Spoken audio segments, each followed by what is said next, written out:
库尔斯克俄军新建多少桥，乌军就炸毁多少桥，是要吃到索姆河西全部俄军。一名俄军炸掉自家指挥部后叛逃，俄军火烧自家连营，却告诉民众不要慌。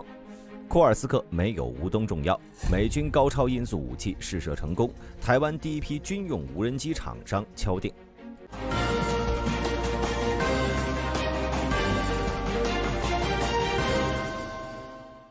乌克兰陆军及空军展现出了坚定的决心，意图对索姆河以西约300平方英里的俄罗斯库尔斯克州地区实施战略孤立。从上周五开始的4天内，乌克兰军队对塞姆河上所有3座主要桥梁发起了精确而迅猛的打击。乌克兰对库尔斯克桥梁的精确打击始于上周五，网络流传的图像显示了格鲁什科沃地区的塞姆河桥梁遭到了严重破坏。在接下来的72小时内，打击行动向西推进。到了周一，兹瓦诺耶和卡雷日地区的桥梁也遭受了毁灭性的火箭弹和炸弹袭击，导致桥梁严重损毁，甚至彻底丧失了运输功能，导致3座桥梁全部被摧毁。河西2500俄军陷入包围。而俄军呢，肯定也不会坐视部队被全歼。俄罗斯工程部队迅速响应，试图利用浮桥组件在塞姆河上架设临时通道。当地记者观察到，俄罗斯工程部队部署了配备浮筒和船只的救援力量，有至少3座浮桥建设迹象。然而，乌克兰方面对此早有预料，他们早就部署了携带风神 FPV 无人机，以拦截并摧毁俄罗斯工程师的车队。特别值得一提的是，乌克兰军队运用美制的海马斯火箭系统发射的 M30-31火箭弹，对其中一个浮筒实施了毁灭性打击。我们能够从视频中直观地看到含有集束炸弹的火箭弹攻击效果。经过6天的河岸作战，库尔斯克地区的广阔土地及其驻守的俄军部队，实际上已经和陆地补给线和增援部队隔绝了。此外，考虑到乌克兰军队对库尔斯克上空的空中优势，俄军利用其数量众多的重型运输机进行大规模空中补给的可能性也变得微乎其微了。尽管俄罗斯可能考虑利用直升机在塞姆河与边境之间进行补给和增援，但乌克兰军队已经确保了库尔斯克上空的空中优势，有效遏制了俄军的空中行动。从8月6号入侵行动开始以来，乌克兰军队通过地对空导弹和 FPV 无人机的协同作战，成功击落了多架俄罗斯直升机，巩固了其空中防御。恐怕不久之后，河西的数千俄军就要上演饿殍千里的场面了。乌克兰军队对塞姆河左岸库尔斯克州的孤立行动，无疑是对其后续战略动向的强烈预示。下一步，乌克兰很可能计划跨过塞姆河，对刚刚被孤立的区域发起进一步的地面攻势。乌克兰军队目前已经成功切断了库尔斯克地区的主要补给线，将俄军孤立在了这一战略区域。接下来，乌军可能会继续压制俄罗斯的增援努力，通过持续打击浮桥和临时通道的建设，确保库尔斯克地区无法得到有效的补给。FPV 无人机和海马斯系统已经证明了其在破坏俄军后勤线路上的有效性。乌军可能会继续利用这些优势，进一步削弱俄军的补给。在确保俄军无法得到补给和增援的情况下，乌克兰军队可能会发起地面攻势，扩大在库尔斯克地区的控制范围。乌军已经在该地取得了空中优势，这将有助于其地面部队在进攻过程中获得战术支持。考虑到目前俄军的补给线被切断，且空中补给受阻，乌军可能通过逐步推进压缩俄军的防线，迫使其放弃部分阵地，甚至整个索姆河西地区。乌克兰军队可能会将下一步的攻势集中在库尔斯克地区的关键城镇和交通枢纽。通过控制这些战略要地，乌军不仅可以进一步切断俄军的退路，还能为未来的作战提供重要的后勤支撑点。乌克兰军队在库尔斯克的成功行动也是具有强烈的心理战意义的。通过其展示其高效的作战能力和对俄罗斯后勤线路的精确打击，乌克兰可能会继续利用信息战手段打击俄军士气，并且加强俄军内部的混乱和不信任感。在8月21号，乌克兰情报总局公布了一名俄军士兵在捣毁俄军指挥所后，成功回到了乌军阵地弃暗投明的故事。这名俄军呢，呼号为银。他因为看到了俄军的种种暴行，包括战争罪、非法处决、殴打和敲诈勒索，而决定和俄军决裂，偷偷报名了俄罗斯自由军团，以及在网络上参与了我想活下去项目。该项目呢，用于让那些不想参加战斗的俄罗斯人能够更顺利地在战场上投降。行动当天的夜晚，他来到风暴 Z 部队指挥部。该部队指挥部呢位于地下，为了保持空气流通，在地下室和地面之间呢有一个通风管。俄罗斯军官们正在沉睡，对即将到来的灾难毫无察觉。银利用自己对地形的熟悉，悄无声息地接近了通风系统。他知道这个通风系统是进入地下室的关键，也是他行动的突破口。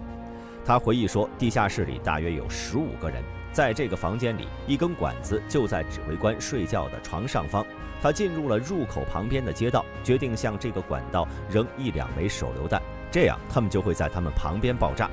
在确定了最佳时机后，银深吸了一口气，然后迅速而果断地将手榴弹投到了通风孔。随着爆炸的巨响，地下室内火光四溅。行动完成后，没有时间留给他去回顾或者犹豫。他按照预先安排的逃生路线，穿过夜色中的废墟和田野，一路向西，最终成功进入到乌克兰控制的领土。之后，他又向乌克兰情报局提供了俄军在前线特定区域的位置、数量和意图的宝贵情报。8月18号凌晨，5架乌克兰无人机击中了俄罗斯罗斯托夫州普罗列塔尔斯克的油库，造成了剧烈火灾。然而，谁也没想到，直到8月22号，也就是5天之后，大火仍没有扑灭。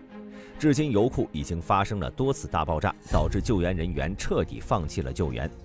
普罗列塔尔斯克市已经进入紧急状态，随着油罐不断的燃烧，黑烟笼罩了长达25公里，并且蔓延到了165公里外的罗斯托夫市。当地人报告说，至少有22个油罐已经起火，而且还在猛烈的爆炸和燃烧，78个油罐将无一幸免。这对俄罗斯的直接经济损失至少高达2亿美元。然而，即便东部战火连天，俄罗斯政府却依旧安慰民众不要慌，只是战术性调整。俄罗斯消息灵通人士最近向独立媒体透露了一些内幕。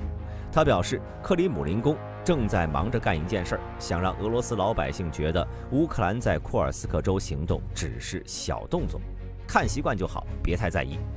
俄罗斯政府消息人士向独立媒体透露，克里姆林宫正积极推动俄罗斯社会正在接受乌克兰在库尔斯克的军事存在，将其视为一种新常态，同时降低对这次入侵行动的重视程度。克里姆林宫计划利用宣传手段，鼓励俄罗斯民众保持耐心，等待俄军攻占乌东地区。值得注意的是，尽管局势紧张，克里姆林宫仍旧决定不取消原定于9月举行的库尔斯克州州长选举，以减少该地区的不安情绪。然而，由于安全风险，俄罗斯中央选举委员会决定推迟库尔斯克州7个被乌克兰解放地区的地方选举。俄罗斯国家电视频道特别关注了乌克兰对库尔斯克的入侵，将其描述为有限的行动，并且与俄罗斯在波克罗夫斯克方向的军事进展形成对比，后者被媒体描绘为重大胜利。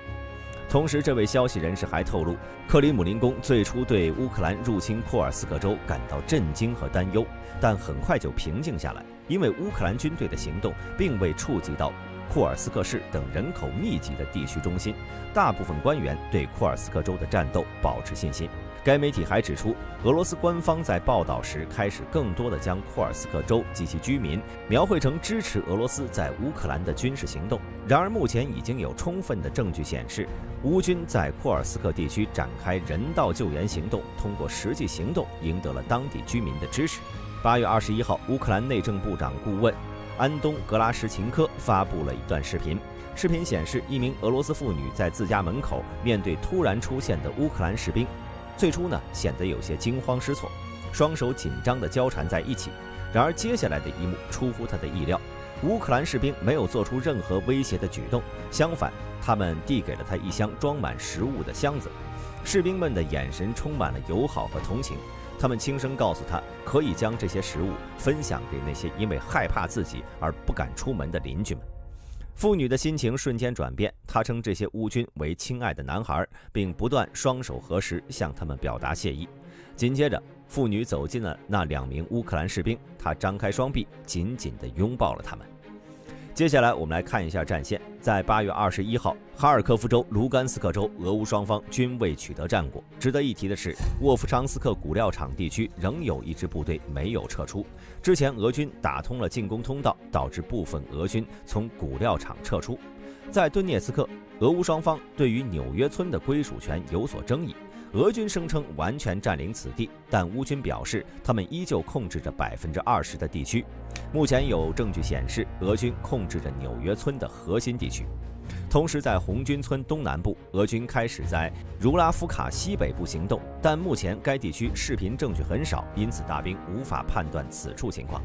同时，在扎波罗热，俄军在西部取得了一些进展。总体来看，俄军在东部攻势愈加明显，这符合那位消息人士所叙述的克里姆林宫可能要采取领土互换策略。对此，乌军可能要继续在库尔斯克地区扩大攻势，以强迫俄军分散注意力。美国陆军近期在水面发射高超音速导弹的测试中取得了重要进展。这种导弹被称为远程高超音速武器，代号黑鹰。这次端到端飞行实验的成功，标志着这一武器系统向实战迈出了坚实的步伐。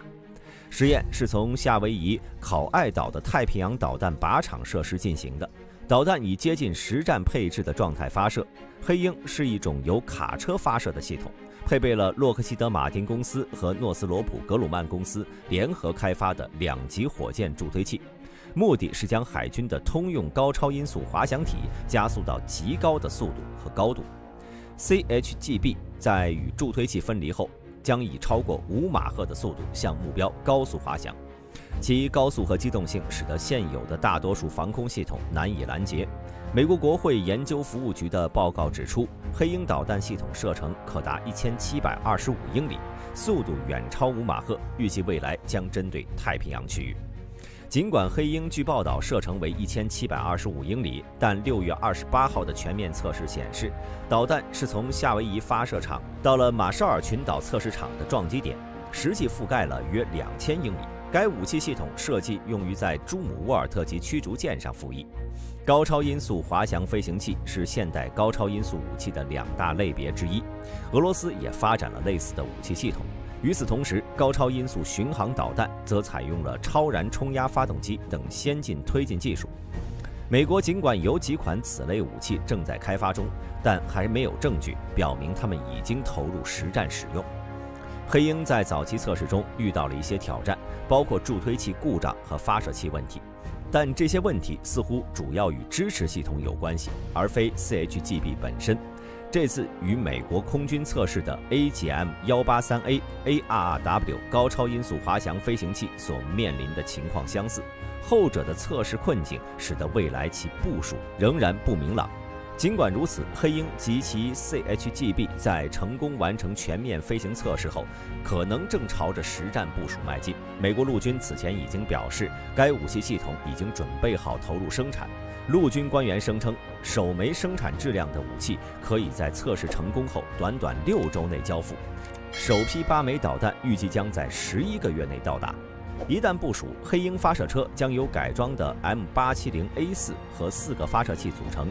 每个发射器装载2枚导弹，每个发射车可以装载8枚导弹，同时还可以有其他2辆特殊车辆作为支援辅助。